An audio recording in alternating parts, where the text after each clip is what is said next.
Welcome to Gospel Tangents, the best source for Mormon history, science, and theology. I'm Rick Bennett. Elder Matthew Gill claims to have translated plates of an ancient people who built Stonehenge. Are they related to Book of Mormon peoples? We'll find out more in our next conversation with Matthew Gill. Check out our conversation. So what can you tell us about the book? What's in the book? I mean, you said it's a history, but can you give us some more details on that? So, yeah, sure. The 24 plates of Jareneck, as they were called, or are called, I should say, because they still exist. So there's no J. And there is. This is a different person. So this is going to be hard. It's like learning the Book of Mormon for the first time. The plates were written by a prophet called Jareneck. Okay. Jareneck was the last prophet of the people before they were destroyed. Okay.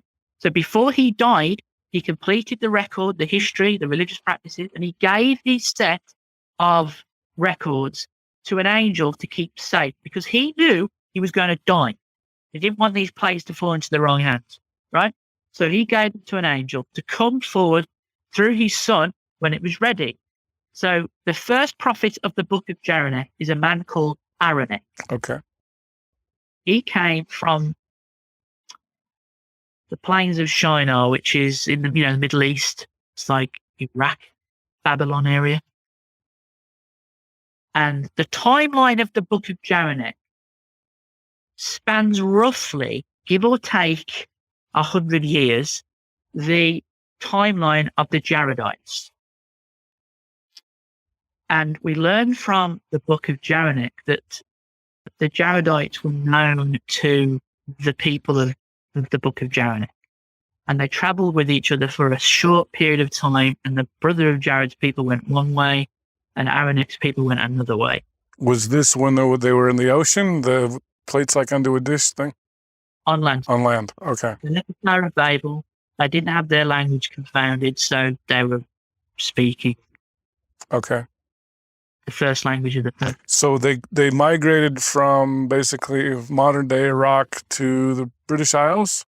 Yeah, so basically the journey they take from Iraq, modern day Iraq, is northeast. So they went through what today is known as the Caucasus Mountain region.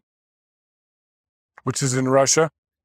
Yeah, southern part of Russia. So they'll be going through like Georgia. Okay. Went through there and then up into southern Russia. And when they were into the southern Russian era, they split off into two peoples. So the prophet Jareneck had a number of sons, and his eldest son was called Jareneck. He rebelled and took 2,000 people with him into Russia, and the other two sons, who were called to be prophets over the people, went west and all the way right to France, to Brittany. And then they built ships from Brittany, sailed out into the Bay of Biscay, round the little nub of France, into the English Channel, and then made landfall in southern England. And the Jaredites continued on to America? The Jaredites continued to America, yeah. So these were the same ships like tied onto a dish? No, the ships that Jareneck's people built were more like Phoenician ships. They didn't need to be tight because they weren't going right. Well, I believe the Jaredites made an Atlantic crossing, not a Pacific crossing. So they weren't going out into the rough seas. I mean, they weren't going out into the deep ocean. They were going into the Bay of Biscay and round and up. I mean, if anyone knows that kind of geography, I mean, it is rough water, but it's not like the Atlantic Ocean. So they didn't need to be as tight as a dish. They certainly weren't going under the water at any point. So they just needed to be big enough and tight enough to make that short voyage from the Carnac region in France to southern England. And that's the route they took. They went from Carnac out to the ocean, up to southern England, made a landfall, and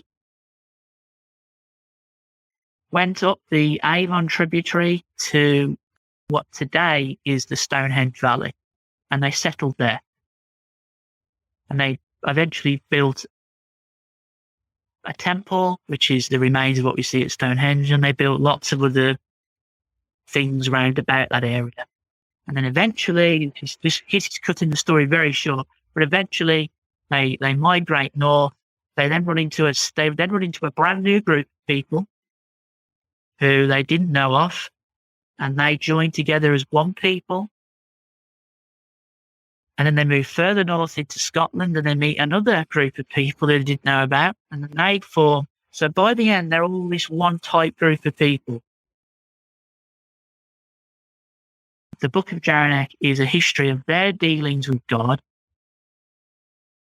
their history, their society, their wars, their peaces, their politics. And then the template the templates only deal with the total religious side. I mean, prayers and ceremonies, how to baptize, how to marry, what age you're supposed to be married at, all kinds of what they had certain prayers that they would say, so the prayers are all listed in there. So the book that we see today, which is this, which is the Chronicle of the Children of Jareneck, is the Book of Jareneck and the Book of Jareneck, which we had in 2015. Oh, so you've got a new book. Yep, we've had a new book. We had it in 2015. It's been translated and it's in here. So everyone can read it somewhere. Okay, so you got a new edition. So let me make sure I understand that. So the Book of Jareneck, those were the 24 plates, and then there were 10 other plates. Yep. But those weren't translated in 2015? No. Those were translated. Yeah, everything that was in the box, the 24 plates, the 10 plates, were all translated by December of 2006. Okay? So, and then there was this big gap, and then in 2015, we were given another record. So this is new. Okay. Yeah, brand new. I mean, like, really brand new. And then we obviously translated that and put the two books together into this. So in here, you've got the 24 plates, the 10 plates, and the new book we were given. Which is called the Book of Jareneck. Jareneck. Yes, Jareneck's son. Is Jareneck's son? I'm going to have to get a lot of spellings, I can tell here. Jareneck's son was told to flee the destruction of his people by Jareneck, his father, and to take a small number of people into the North Countries where he knew they would be safe, and wait for the appointed time when they would be told to come forth and make themselves known. Jareneck, whilst he was in hiding, trying to survive, wrote a record of his time, trying to survive, trying to learn. And that's what we were given in 2015. So it's an ongoing work. It's not a closed work. There's lots and lots of things to learn and to do. Okay, so can you give us a thumbnail sketch of this new Book of Jareneck? Okay. Is it R-A-Y-O neck? Rayneck. Jareneck. Okay. Jareneck, yeah. Probably the way I'm saying it. It's my British accent. I do apologise. No problem. Basically, a brief thumbnail sketch of the Book of Jareneck is that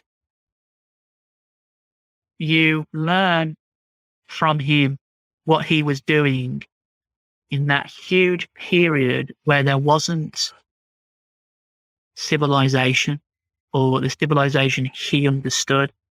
And they're going from place to place to place to place, trying to find somewhere to settle, trying to find somewhere to be safe. This is in Scotland? This is in Northern England, so really it is. Northern England. Yeah. Okay. So, and he learns who he is. He learns what he is. He begins to find himself, but starts understanding that he has a he has a job to do and a role to fulfill, and he needs to learn how to fulfill that role as a prophet, as a seer, and as a leader. And then it culminates with the boy child Christ visiting the UK and him teaching Jareneck's people and teaching to them and living with them for a small time. And the basic end of the Book of Jareneck is the visitation of the boy Christ. So, okay. All right. Now, I got so many questions. So new. I haven't heard anything about this. Okay, so let's go back to the Book of Jareneck. That covers roughly 100 years. Is that what you said? The book of Jareneck covers the same time period as the Jaredites, give or take 50 to 100 years, because we can't be... The same time period. Okay. So, I thought you said that was 100 years, but that's more than 100 years? Yeah, it's like over 1,000 years, isn't it? Oh, 1,000 years. Yeah, because the Jaredite timeline's huge. And the Book of Jareneck's timeline roughly coincides with the Book of Ether timeline. And I say give or take 50 to 100 years because, there wasn't in the text. Now it's 200, there was. Now it's 2500 BC or whatever. So, I mean, is that, because I was doing some research on Stonehenge. Because apparently Stonehenge, so there's a couple other questions. Because from what I can tell, Stonehenge was built around 2500 to 3000 BC. It's older than the Egyptian pyramids. And so is that roughly the same timeline as... Yeah, obviously, it doesn't matter. Firstly, Stonehenge isn't a building that has a start date and a complete date. It's always been added to or taken from. And so nobody really knows when the first stones were laid, Stonehenge, and nobody knows when the work really finished, because the problem with Stonehenge is the more research the secular scientists do, the more they keep adding to the story, the more stones they keep adding, or the more pop holes they keep adding or taking away. So from a secular point of view, when somebody says to me, well, that's when Stonehenge was built, I just shrug and say, okay, if that's what you believe, that's fine. But as we really don't have on Stonehenge a chisel mark saying, we erected this in this period. It's not like a Roman ruin where Romans put Roman numerals on stuff. When they built roads, they put Roman numerals on the roads, when they were built. Nobody did that with Stonehenge. So the secular scientists can say it was built, 2000 BC. They can say whatever they like, but they can't prove anything. And I'm not saying that the Book of Jareneck proves that Stonehenge is that old. All I'm saying is that the people in the Book of Jareneck helped shape the framework of that landscape. And if you know anything about the landscape of Stonehenge, and luckily I do, there are myriads of buildings under the ground, small temple complexes, houses, all kinds of stuff. Bones, pig bones, beef bones, people bones, which is another important thing they never talk about. It's full of people bones all over the landscape. And it's full of buildings. Well, it would be, because if you get a large configuration of people in one area, they're going to start building and they're going to start eating and they're going to start fighting, which is what the landscape proves. We believe Stonehenge was a building. We believe that it had walls and a door. We don't believe it was just a round circle of stones by any stretch. So, because from my understanding, it's kind of a astrological calendar, and you're saying that's not, is that true? Not necessarily. I wouldn't count that out either. All I'm trying to say is, look, the problem with Stonehenge is it's so old, no one really knows what it is. No one knows whether it was a place of sacrifice, a place of harvest, a place where dead people went to, a place where living people frequented, because we don't have a written record of the people that built Stonehenge. Until now. So we did. My argument is, well, we do. We have a record of a people in that locality talking about building a temple in that place at that time, and building buildings, feasting and living their lives, and the whole Stonehenge area is littered with light, which would make sense to me. It makes sense to me, but it's a very British thing. I mean, but the only, well, you could make the argument that the Book of Mormon is a very American thing, couldn't you? I believe it's important for us because we have, for the first time, context about a group of people who lived here in Britain anciently, and they wrote down their life, their story, their religious practices. And I've always maintained, I am not saying that the Book of Jareneck took place in isolation. I'm saying that it's a record of a group of people, and that the British Isles we know this anyway, British Isles was filled with people coming and going, arriving and leaving. And the record bears that out anyway.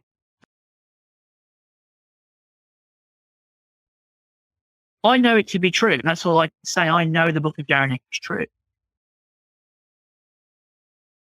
It answers all my questions about my country. So I hope you enjoyed our conversation with Elder Matthew Gill. In our next conversation, we're going to talk about religious practices of people who predate Judaism.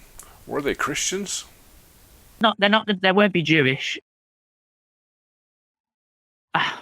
They won't be Jewish and they won't be Christian. I mean, that's the problem, isn't it? Because thanks for listening to Gospel Tangents. If you'd like to hear the entire interview uncut, please subscribe at patreon.com/gospeltangents. You can hear the entire interviews there.